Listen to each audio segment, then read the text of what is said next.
안녕하세요. 미국 마스터입니다. 혹시 한강 보셨나요? 배우 권상우 씨가 작년에 디즈니 플러스에서 출연한 작품인데요. 6부작이라는 짧은 구성 때문에 많은 분들이 아쉬워하셨던 것 같습니다. 최근 권상우 씨의 아내이자 배우 손태영 씨가 SNS를 통해 미국에서의 삶을 공유하기 시작했는데요. 집이 너무 좋더라고요. 권상우 손태영 부부가 현재 살고 있는 지역은 한인들에게도 인기가 많은 지역으로 유명한데요. 과연 이 동네는 어떤 동네일지, 집값이나 투자 수익은 어떠할지, 괜찮은 곳일지 자세히 한번 살펴보려 합니다. 옥상으로 따라와로 유명한 배우 권상우 씨는 이미 연예계에서는 부동산 투자 규제로 유명합니다. 자산이 600억이다, 700억이다 소문이 많았는데요. 2020년에 라디오스타에 나와서 소문이 사실이라고 아주 시원하게 인정을 해서 MC들을 놀라게 했죠. 지금은 벌써 1,500억대 자산가가 된 권상우 씨는 촬영 사이에도 틈만 나면 부동산을 보러 다녔다고 하는데요. 한국을 넘어 호주에도 투자하고 지금은 미국 부동산에도 투자하고 실제로 거주하면서 지내고 있다고 합니다. 지난 2023년만 해도 영화 스위치, 디즈니 플러스의 한강 등을 통해서 왕성한 활동을 이어가고 있습니다. 요즘은 배우 손태영 씨의 브이로그를 통해 두 아들, 딸과 함께 지내는 모습이 대중에게 공유가 되며 훈훈한 모습들을 뽐내고 있습니다. 손만 대면 쭉쭉 올라가는 부동산 투자에 마이더스의 손을 가진 권상우 씨가 산 미국 집은 과연 얼마일지, 그리고 그동안 집값은 얼마나 올랐을지가 궁금해지더라고요. 어떤 방송에서는 2019년에 사서 4년 사이에 60%가 올랐다고 하는데요. 과연 정말일까요? 우선 권상우, 손태영 씨 부부가 사는 곳은 미국 50개 주 중 뉴저지라는 주인데요. 여기서부터 알아보면 좋을 것 같습니다. 뉴저지는 미국 북동부에 위치한 주로 뉴욕과 펜실베니아 사이 아래쪽에 위치하고 있는데요. 위치 때문에 미국의 겨드랑이라는 재미있는 별명이 있습니다. 또한 녹지 비율이 매우 높아서 가든 스테이트, 정원주라고도 불리는데요. 퍼프 데디, 제이지, 브리트니 스피어스 등 유명인들도 많이 사는 곳입니다.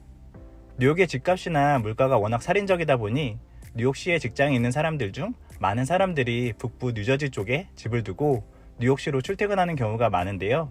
2020년 코로나 이후 재택근무가 보편화되면서 이 현상은 더 심화되어서 최근 3년간 뉴저지의 주택가격이 폭등하기도 했습니다. 특이사항으로는 한국인이 정말 많이 사는 곳이라는 점인데요. 미국에서 캘리포니아, 뉴욕, 텍사스 다음으로 한국인이 많은 곳으로 약 10만 명 정도의 한인이 거주하고 있는 것으로 알려져 있고요. 그 중에서도 권상우, 손태영 부부가 살고 있는 버건 카운티는 거의 한국이라고 봐도 무방할 정도입니다. 밀도는 로스앤젤레스에 미치지 못할지언정 인구나 넓이는 절대로 로스앤젤레스에 뒤지지 않는 미국 최대의 코리아타운으로 뉴저지 버건 카운티 안에 있는 도시 팰리세이즈 파크의 공립학교에는 한인 아이들이 50%가 넘을 정도로 많습니다.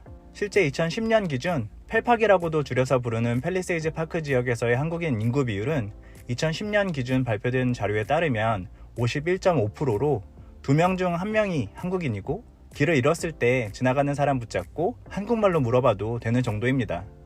그래서 버건 카운티 출신의 한국 연예인도 많이 찾아볼 수 있는데요. 뛰어난 가창력을 자랑하는 에일리, 카라의 한승연, 2개월의 김예림, 청소왕 브라이언 등이 대표적입니다. 그럼 다시 권상우 손태영 부부 이야기로 돌아가서 이 부부가 사는 곳은 뉴저지주의 데마레스트라고 하는 동네로 알려져 있는데요. 실제로는 데마레스트는 아니고 클로스터 지역입니다. 다만 데마레스트와의 경계선에 가깝게 위치하고 있다 보니 그런 소문이 돌았던 것 같아요. 이 지역 역시 버건 카운티 내 지역으로 뉴저지 안에서도 뉴욕으로 접근성이 좋아서 뉴욕으로 출퇴근하는 분들이 특히 많은 지역이고 학군도 매우 좋아서 비싼 렌트를 내면서라도 이 동네에 오고 싶어하는 학부모들이 참 많습니다. 그러다 보니 렌트 매물은 적고 렌트비는 상당히 높게 유지되는 동네입니다. 다만 뉴저지는 미국에서도 가장 보유세가 높은 편이어서 최근 집값도 많이 오르고 렌트를 통한 운영 수익도 상당할 수 있지만 다른 주와 비교해서 집을 매입해서 수입을 드라마틱하게 가져가기는 쉽지 않은 곳이기도 합니다. 2022년에 발표된 미국 내 50개 주의 부동산 보유세 차트인데요. 뉴저지가 2.46%로 가장 높은 보유세를 내고 있습니다. 주요 주들을 살펴보면 텍사스가 1.9%로 5위에 위치하고 있고요. 뉴욕이 1.76%로 7위, 그리고 캘리포니아가 0.81%로 34위입니다. 지도로 살펴보면 동부와 중부를 중심으로 보유세가 높고 남부에서는 텍사스가 남다르게 높다는 것을 알 수 있습니다. 유튜브를 통해 공개된 권상우, 손태영 부부가 사는 집은 방이 약 6개, 화장실이 6개 정도 되는 집으로 알려졌는데요. 해당 지역 내에서 방 6개 집들을 살펴보면 대략 그 부부의 집 가격이 현재 어느 정도 되는지를 알 수 있을 것 같습니다. 미국 부동산 사이트 진로우에 들어가서 뉴저지 클로스터 지역을 검색하면 이렇게 현재 해당 지역의 매물들을 보여주는데요. 지금 미국은 최근 2-3년 사이에 뉴욕 외곽 교외로의 주거 이탈이 심화되고 초저금리를 거쳐 초고금리로 빠르게 변화하면서 1에서 3%대의 낮은 금리로 집을 산 사람들이 집을 팔려고 하지 않는 그런 추세가 되어서 미국 부동산 역사상 유례 없이 매물이 적은 상황이 되었습니다. 그러다 보니 원래도 매물이 적은 동네인데 더더 없어서 지금은 4개 정도밖에 매물로 나와 있지가 않고 그 중에서도 2개는 새로 짓는 매물입니다. 그래서 이렇게 보면 조금 어려울 것 같고 현재 시장에 나와 있는 매물이 아닌 이미 과거에 팔린 솔드 매물을 보는 게 좋을 것 같습니다. 이렇게 필터를 솔드로 걸어주고 다시 검색을 해주면 짠! 이렇게 많이 나옵니다. 하나씩 살펴볼까요? 이쪽 부분에 매물이 좀 많이 있네요. 이쪽을 좀 중심으로 살펴보시죠. 조금 더 클로즈업하면 이제 위성지도처럼 자세히 볼 수가 있는데요. 클릭해보면서 6베드인 것들만 한번 살펴볼게요. 4베드나 5베드는 그래도 꽤 있는데 6베드는 비율적으로 그렇게 많지는 않은 것 같습니다. 이거 한번 살펴볼까요? 사생활 보호를 위해서 주소는 가려놓겠습니다. 6베드 6베스고 가장 최근 거래가 2021년 5월이고 172만 달러, 하나로 20억에서 22억 정도의 거래가 되었네요. 프라이스 앤 히스토리 섹션을 보면 한국에서 등기 때 보는 것처럼 공공자료로서 이 집의 전체 기록을 알 수가 있는데요. 2011년에 63만 달러에 구입이 되었네요. 그리고 10년 만에 172만 달러로 팔았으니 10년의 투자 수익률은 약 173% 정도? 수익은 한 10억에서 14억 정도 될 것 같습니다. 물론 수익 금액은 앞서 말씀드린 것처럼 보유세나 운영관리비 등의 여러 요소들을 차감해야 하기는 합니다. 이 집의 경우는 매년 보유세로 가장 최근에 납부한 게 2023년 38,000달러, 하나로 한 4천만원에서 5천만원 정도 되네요. 조금 밑에 지역으로 봐볼까요? 이 집은 6베드 5베스입니다. 가장 최근 거래된 것은 2021년 6월 146만 달러고요. 최초 기록은 1997년이기는 한데 권상우 씨가 뉴저지 집을 사신 게 2019년 즈음으로 알려져 있으니 시기나 기간이 비슷한 것으로 봐서 권상우 씨도 이 정도의 가격으로 사지 않으셨을까 싶습니다. 만약 이 집을 지금 판다면 얼마일까요? 진로우에서는 현재 예상 가격도 함께 알려주는데요.